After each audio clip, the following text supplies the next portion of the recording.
So you might find that you have some extra fields in your Mailchimp embedded form, and it's actually really easy to get rid of them. So click HTML, and basically we're just looking for this div mc-field-group that has the fields that we want to get rid of inside it.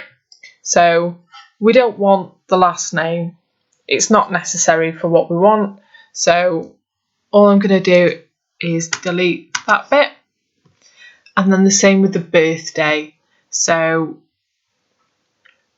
I'm going to get rid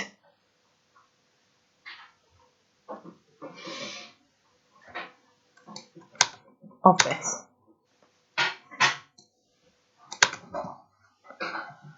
And I'm now going to hit preview, and you'll see I've got email address and first name.